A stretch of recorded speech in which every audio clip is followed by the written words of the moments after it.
नमस्ते और India state stories में आपका फिर से स्वागत है। ये एक ऐसा प्रोजेक्ट है जो भारत की राजनीतिक और प्रशासनिक सीमाओं के विकास का अध्ययन करता है। इसे पुणे स्थित फ्लेम विश्वविद्यालय अंतर्गत centre for legislative education and research के द्वारा चलाया जाता है। रियासतों का विलीनीकरण हम सब जानते हैं, एक मुश्किल प्रक्रिया थी जिसके चलते नए राज्य 4 प्रशासनिक श्रेणियों पार्ट ए, बी, सी और डी में बढ़ गई। यह सीरीज मुख्य 3 कैटेगरी यानी पार्ट ए, बी और सी पर गौर करती है। पहले कुछ एपिसोड में हम भाग ए के अंतर्गत आने वाले राज्यों और उन्हें बनाने वाली रियासतों के विलय का पता लगाएंगे। मतलब वे राज्य जिनकी रियासतों को उनके संबंधित ब्रिटिश प्रांतों में मिला दिया गया था। इसमें सभी प्रकार की रियासतें शामिल थीं, जैसे कि बड़ौदा, कोल्हापुर जैसे बड़े राज्यों से लेकर संदूर जैसे छोटे और कम जाने पहचाने राज्य और गुजरात और उड़ीसा के छोटे राज्य। राज्यों के अधिकांश विलय समझौतों को, उड़ीसा और छत्तीसगढ़ के विलय समझौतों को एक तरह से प्रमाण बना के तैयार किया गया था और उनका प्रशासन प्रांतीय सरकारों को हस्तांतरित कर दिया गया। आइए अगले 11 एपिसोड में इनमें से प्रत्येक राज्य और राज्य समूहों की कहानी को अधिक विस्तार से सुनते हैं। ये सारे एपिसोड हमारी इंडिया स्टेट स्टोरीज की टीम ने लिखे आर्टिकल पर आधारित हैं। इन आर्टिकल की मदद से हमने ये चर्चा तैयार की है। आप शो नोट्स में संबंधित आर्टिकल की लिंक पा सकते हैं। तो जैसा हमने सुना, पार्ट ए राज्य वो थे जहां रियासतों को ब्रिटिश प्रांतों में मिलाया गया। आज हम इतिहास के एक ऐसे दिलचस्प लेकिन अक्सर नजरअंदाज किए गए हिस्से पर बात करने वाले हैं। आजादी के बाद गुजरात की छोटी छोटी रियासतों का भारत में विलय। जी, एक बहुत ही पेचीदा मगर जरूरी अध्याय है ये। हाँ, और ये कहानी हमने कुछ खास स्रोतों से निकाली है।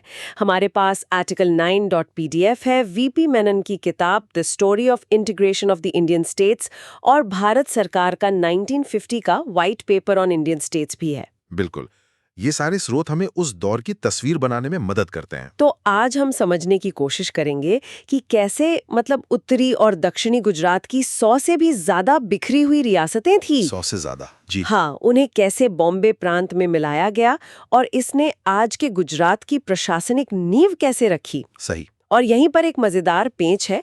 हमने देखा था काठियावाड़ सौराष्ट्र में, वहां तो रियासतों का एक संघ बना था। हाँ, सौराष्ट्र संघ। लेकिन इन गुजराती रियासतों को इनको सीधे बॉम्बे प्रांत में मिला दिया गया। बिल्कुल सोचने वाली बात है, ऐसा क्यों हुआ? बिल्कुल, यही आज की चर्चा का एक मुख्य बिंदु है। और ये कहानी सिर्फ नक्शे बदलने की नहीं है, इसमें उस समय की कूटनीति, वो प्रशासनिक समझ और जो एक मजबूत राजनीतिक इच्छा शक्ति थी, हाँ। जो भारत को एक करने के लिए बहुत जरूरी थी, वो सब दिखता है। तो पहले ये समझते हैं कि ये इलाका था कैसा आजादी से पहले। हाँ। क्योंकि आपने कहा 100 से ज्यादा इकाइयां। हाँ, ये समझना बहुत जरूरी है। ये इलाका आज के अहमदाबाद, महसाणा, बनासकांठा, साबरकांठा, पंचमहाल, सूरत जिलों वाला हिस्सा, जी, ये काफी बटा हुआ था। इसमें ईडर, बांसदा, छोटा उदयपुर, राजपीपला जैसी कुछ बड़ी नामी रियासतें थीं। जी। लेकिन साथ ही ढेरों छोटी तालुकाएं थीं, उस वक्त की छोटी प्रशासनिक इकाइयां समझ लीजिए, और कई गैर सलामी रियासतें भी थीं। गैर सलामी रियासतें, इसका क्या मतलब हुआ? इसका मतलब है वो रियासतें जिनके शासकों को औपचारिक तौर पर तोपों की सलामी का सम्मान नहीं मिलता था। ये अक्सर उनके छोटे आकार या कम दर्जे को दिखाता था। अच्छा। और ये सारी इकाइयां अलग अलग ब्रिटिश एजेंसियों के तहत आती थीं, जैसे माहीकांठा एजेंसी, रेवा कांठा एजेंसी, पालनपुर एजेंसी, सूरत एजेंसी। तो आप सोच सकती हैं कि कितना उलझा हुआ नजारा था। वाकई 100 से ज्यादा रियासतें और फिर ये एजेंसियां, प्रशासनिक तौर पर तो ये एक बहुत बड़ी चुनौती रही होगी। यकीनन। तो फिर ये सब एक कैसे हुआ? शुरुआत कहाँ से हुई इस एकीकरण की? शुरुआत हुई अगस्त 1947 में, जब ब्रिटिश राज खत्म हुआ। तब ज्यादातर रियासतों ने, जैसा कि आमतौर पर हुआ, विलय पत्र पर दस्तखत कर दिए। Instrument of accession. हाँ। जी, जिससे रक्षा, विदेशी मामले और संचार जैसे विषय केंद्र सरकार को मिल गए। हाँ, ये तो ज्यादातर रियासतों ने किया था। पर ये तो पहला कदम था, है ना? पूरी तरह से प्रशासन सौंपना तो अलग बात हुई। बिल्कुल, वो तो बस शुरुआत थी। असली काम, जो प्रशासनिक एकीकरण का था, वो इसके बाद शुरू हुआ, 1948 की शुरुआत में। अच्छा। सरदार पटेल के नेतृत्व में और वीपी मेनन के मार्गदर्शन में राज्य मंत्रालय ने इन छोटी रियासतों के साथ पूरी तरह विलय के समझौतों पर बातचीत शुरू की। और मेनन साहब का क्या नजरिया था इस पर? क्या वो भी सौराष्ट्र जैसा कोई संघ बनाने के हक में थे यहाँ भी? नहीं, यहीं पर एक बड़ा फर्क था। मेनन का मानना बिल्कुल साफ था, और शायद यही इस विलय की कुंजी भी थी। क्या? कि इन छोटी बिखरी हुई गुजराती रियासतों के लिए सीधा बॉम्बे प्रांत में विलय ही एकमात्र संभव व्यवस्था थी। अच्छा, सीधा बॉम्बे में, संघ नहीं। जी नहीं, उनका तर्क था कि इन राज्यों का आकार, उनकी भौगोलिक स्थिति, मतलब वो जिस तरह से बिखरी हुई थी, हाँ। उनको देखते हुए उनका अलग अस्तित्व बनाए रखना या कोई नया संघ बनाना व्यवहारिक नहीं था। ये सौराष्ट्र मॉडल से बिल्कुल अलग सोच थी। लेकिन सीधा बॉम्बे में विलय, क्या शासकों ने इसका विरोध नहीं किया? मतलब अपना अलग संघ बनाने की बात तो ज्यादा स्वाभाविक लगती है उनको। कोशिश तो की थी उन्होंने, बिल्कुल। कुछ शासकों ने पहले अपना संघ बनाने का प्रस्ताव रखा, फिर ये भी सोचा कि बड़ौदा रियासत के साथ मिलकर एक संयुक्त संघ बना लें। हाँ, बड़ौदा तो बड़ी रियासत थी। जी, लेकिन बड़ौदा के महाराजा ने इसमें कोई खास दिलचस्पी नहीं दिखाई, तो वो योजना फिर वहीं खत्म हो गई। अच्छा, तो फिर क्या उन्होंने आसानी से मान लिया विलय? शासकों ने ये जरूर कहा कि भाई ये प्रक्रिया बहुत तेजी से हो रही है, हमें थोड़ा वक्त चाहिए। हाँ, ये तो कहेंगे ही। तो इस पर थोड़ी रियायत दी गई। जो प्रशासन का असल हस्तांतरण मार्च में होना तय हुआ था, उसे 5 जून तक टाल दिया गया। अच्छा, कुछ मोहलत मिली। हाँ, इससे उन्हें अपने निजी मामले वगैरह निपटाने के लिए करीब 11 हफ्तों का समय मिल गया। तो क्या ये विलय मतलब पूरी तरह दबाव में हुआ या इसमें सहमति का भी कुछ अंश था? देखिए, वीपी मेनन अपनी किताब में लिखते हैं कि ये विलय काफी हद तक स्वैच्छिक थे और बिना किसी बड़ी रुकावट के हुए। अच्छा। हाँ, मतलब शासकों को बातचीत और आश्वासनों के जरिए मनाया गया। ऐसा नहीं था कि बस फरमान सुना दिया गया। तो कुछ प्रोत्साहन भी दिए गए होंगे। बिल्कुल। विलय को आसान बनाने के लिए भारत सरकार ने कुछ ठोस आश्वासन दिए, जैसे शासकों को प्रिवी पर्स यानी एक तय सालाना रकम देने का वादा, हाँ, प्रिवी पर्स तो था ही। उनकी उपाधियां बनाए रखने का वादा और उनकी जो निजी संपत्ति थी उसकी सुरक्षा का आश्वासन भी दिया गया। अच्छा। और इसके बदले में उनसे उम्मीद की गई कि वे बॉम्बे प्रांत के तहत एक लोकतांत्रिक शासन व्यवस्था के लिए अपनी सत्ता छोड़ दें। तो रणनीति साफ थी, इन छोटी इकाइयों के लिए सीधा विलय, कोई बीच का संघ नहीं। हाँ, बिल्कुल यही। इन छोटी रियासतों को सीधे पास के जो ब्रिटिश प्रशासित जिले थे उनमें मिला दिया गया। इसकी वजह क्या थी? मतलब ये सीधा विलय क्यों? एक तो इन राज्यों का छोटा आकार था, दूसरा ब्रिटिश इलाकों से उनकी भौगोलिक नजदीकी थी, प्रशासन चलाना भी इससे आसान होता। कुछ उदाहरण दे सकते हैं? मतलब कौन सी रियासत कहाँ मिली जिससे तस्वीर और साफ हो? हाँ जरूर। जैसे अगर हम दक्षिण गुजरात की बात करें तो बासुदा, सचिन और धर्मपुर जैसी रियासतें सूरत जिले का हिस्सा बन गई। ठीक है, सूरत में। और उत्तर की तरफ? उत्तर में ईडर, दांता, वडगाम जैसी जो रियासतें थी वो साबरकाठा और बनासकाठा जिलों में शामिल हो गईं। इसी तरह मध्य गुजरात में छोटा उदयपुर, संतरामपुर, लूणावाड़ा और बालासिनौर जैसी रियासतें, इनको पंचमहल और खेड़ा, उस समय क्यारा कहलाता था, उन जिलों में एकीकृत किया गया। और राजपीपला, वो तो इस इलाके की काफी बड़ी रियासत मानी जाती थी। हाँ, राजपीपला एक अहम रियासत थी, उसे भरूच प्रशासनिक इकाई में मिलाया गया। तो एक तरह से मौजूदा प्रशासनिक ढांचे में इनको फिट किया जा रहा था। बिल्कुल, एक व्यवस्थित तरीके से इन बिखरी हुई इकाइयों को शामिल किया जा रहा था। होंगे जहां विलय थोड़ा अलग या ज्यादा जटिल रहा हो, ऐसे कुछ केसेस? हाँ बिल्कुल। एक उदाहरण है दांता का। ये पश्चिमी राजपूताना की सीमा पर एक छोटा राज्य था। जी। इसका विलय नवंबर 1948 में बॉम्बे में हुआ। और दिलचस्प बात यह है कि वहां के महाराणा इसलिए राजी हुए क्योंकि उनके राज्य में, जहां ज्यादातर भील आबादी थी, कानून व्यवस्था की गंभीर समस्याएं खड़ी हो गई थीं। अच्छा, मतलब वो खुद संभाल नहीं पा रहे थे। हाँ, उनके लिए मुश्किल हो रहा था, तो विलय उन्हें एक समाधान लगा। ये तो दिलचस्प है। और सिरोही का मामला, मैंने सुना है उस पर गुजरात और राजस्थान के बीच कुछ विवाद था। हाँ, सिरोही का मामला थोड़ा पेचीदा था।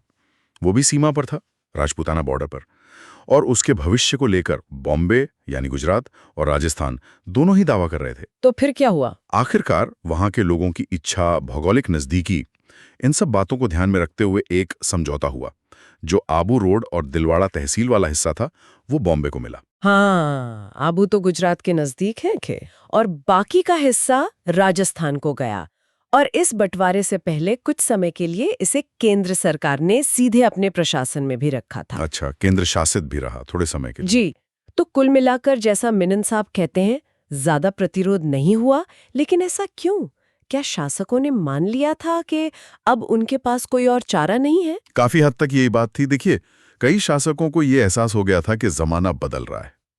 एक तरफ लोगों में लोकतांत्रिक अधिकारों की मांग बढ़ रही थी, जगह जगह जन आंदोलन हो रहे थे। सही बात है। दूसरी तरफ उन्हें यह भी साफ दिख रहा था कि उनकी ये छोटी छोटी रियासतें ना तो आर्थिक रूप से आत्मनिर्भर रह सकती हैं, न ही प्रशासनिक रूप से।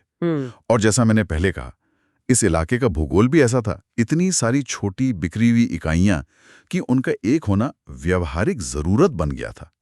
अकेले अकेले प्रशासन चलाना उनके लिए लगभग नामुमकिन था। इस पूरी विलय प्रक्रिया में क्या अंग्रेजों के समय की किसी व्यवस्था ने भी कोई मदद की?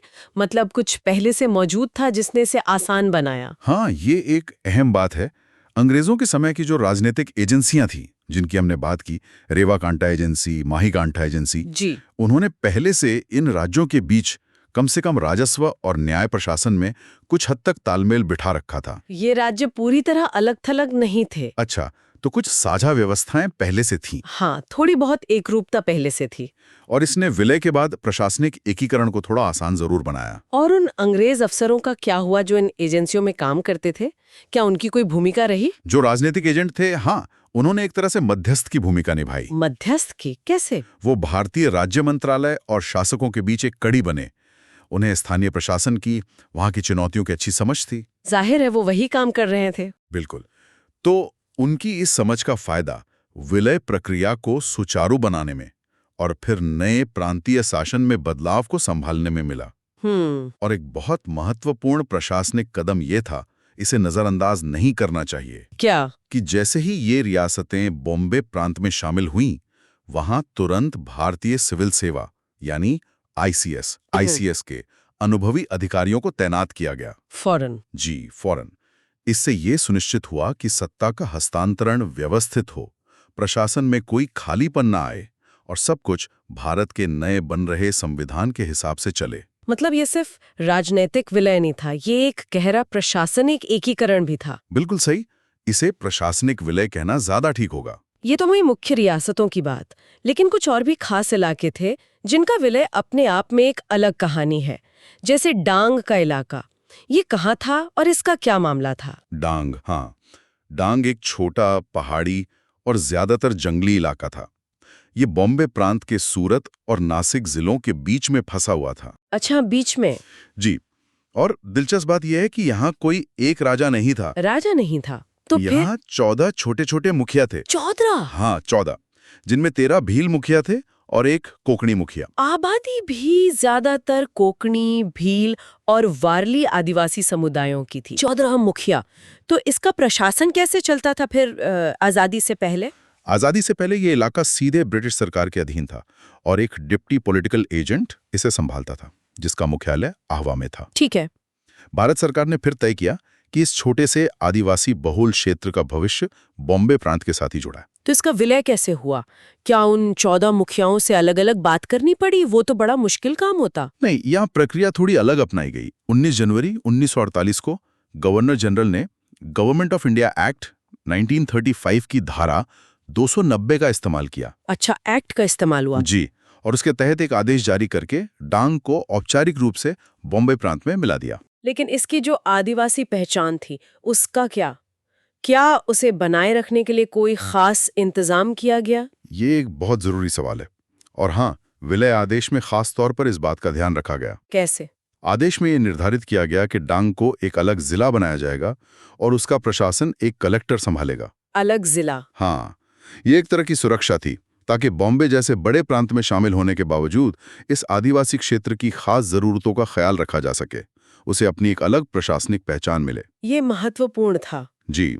और डांग के साथ ही कुछ और छोटी इकाइयां थीं, जिन्हें वात्रक कांठा एस्टेट्स कहा जाता था। वात्रक कांठा एस्टेट्स? हाँ, ये पहले पुरानी बड़ौदा, वेस्टर्न इंडिया और गुजरात स्टेट्स एजेंसी का हिस्सा थी। इनमें गेड़, पोलाचपुर, मोरवाड़, कुपरूपुर, महिषा, पौड़दा और दाना जैसे छोटे-छोटे इलाके शामिल थे। तो इनका भी विलय उसी तरह हुआ जैसे डांग का? हाँ, डांग वाले उसे गवर्नर जनरल आदेश के जरिए यानी 19 जनवरी 1948 को ही इन्हें भी भारत डोमिनियन में शामिल कर लिया गया और ये भी बॉम्बे प्रांत का हिस्सा बन गए। और विलय के बाद इन्हें किन जिलों में जोड़ा गया, मतलब प्रशासनिक रूप से? इनका प्रशासनिक बंटवारा किया गया। गेड़, पोलाचपुर और मोरवाड़ के जो एस्टेट्स थे वो अहमदाबाद जिले में गए। अहमदाबाद में? जी। जबकि कोपरूपुर, महिषा, पोरदा और दाना को केरा यानी आज का खेड़ा जिला उसमें शामिल किया गया। ठीक है। अगर हम डांग और इन वात्रक कांठा एस्टेट्स को मिलाकर देखें तो इनका कुल क्षेत्रफल कोई बहुत ज्यादा नहीं था, करीब 870 वर्ग मील, और आबादी भी लगभग 48,500 के आसपास। हाँ, ज्यादा बड़े नहीं थे। नहीं, लेकिन भारत के नक्शे को पूरा करने में, एक एकीकृत प्रशासनिक ढांचा बनाने में इनका जुड़ना भी जरूरी था। हर टुकड़ा अहम था। बिल्कुल। तो ये सारी छोटी बड़ी रियासतें, ये डांग, ये वात्रा-कांठा स्टेट्स, सब बॉम्बे प्रांत का हिस्सा बन गए। इसका आगे चलकर क्या महत्व रहा? क्या इसका असर बाद के सालों में भी दिखा? हाँ, बिल्कुल दिखा। और शायद ये इन विलयों का सबसे बड़ा और दूरगामी महत्व था। क्या? इन सारी छोटी रियासतों का बॉम्बे प्रांत में पहले ही एकीकृत हो जाना, इसने भविष्य में राज्यों के भाषाई पुनर्गठन के लिए एक तरह से जमीन तैयार कर दी। अच्छा, वो कैसे? इसे थोड़ा और समझाएंगे? जरूर। देखिए, जब 1953 में राज्य पुनर्गठन आयोग बना, तो उसका काम था भाषा के आधार पर राज्यों की सीमाएं तय करना। जी, लिंग्विस्टिक रीऑर्गेनाइजेशन। हाँ, तो आयोग ने पाया कि बॉम्बे प्रांत का जो उत्तरी हिस्सा था, यानी गुजराती भाषी जिले, जिनमें ये विलय हुई रियासतें भी अब शामिल हो चुकी थीं, जैसे मेहसाणा, साबरकांठा, पंचमहाल, सूरत वगैरह। हाँ, वो सब गुजराती भाषी थे। जी, ये सब मिलकर एक अलग भाषाई और सांस्कृतिक इकाई थे। हाँ, ये तो समझ आता है। अब जरा सोचिए, अगर ये 100 से ज्यादा रियासतें 1953 तक भी अलग-अलग इकाइयां होती, बिखरी हुई होती।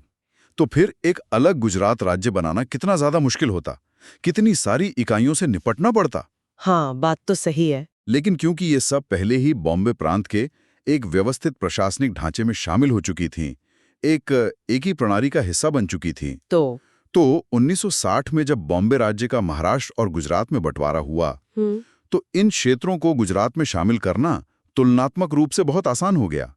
प्रशासनिक ढांचा पहले से मौजूद था, बस उसे नए राज्य में ढालना था। ये तो वाकई एक दूर की सोच थी। मतलब उस समय के विलय ने जो 1948 में हुए, हाँ, उन्होंने दशकों बाद 1960 में एक नए राज्य के गठन को आसान बना दिया। हाँ, अनजाने में ही सही, पर ऐसा हुआ। और इसमें एक निरंतरता भी देखने को मिलती है। निरंतरता किस तरह की? ऐसा नहीं है कि विलय के बाद इन पुरानी रियासतों का वजूद पूरी तरह खत्म हो गया। कई पूर्व रियासतों की जो राजधानियां थीं, जैसे लूनावाड़ा, बालासिनोर, छोटा उदयपुर, राजपीपला, ये शहर आज भी मौजूद हैं। हाँ, है तो। और नए प्रशासनिक ढांचे में भी ये तालुका मुख्यालय या नगरपालिका शहर बनकर अपना स्थानीय महत्व बनाए रखने में कामयाब रहीं। उनकी एक ऐतिहासिक पहचान, उनका एक स्थानीय महत्व किसी न किसी रूप में जिंदा रहा।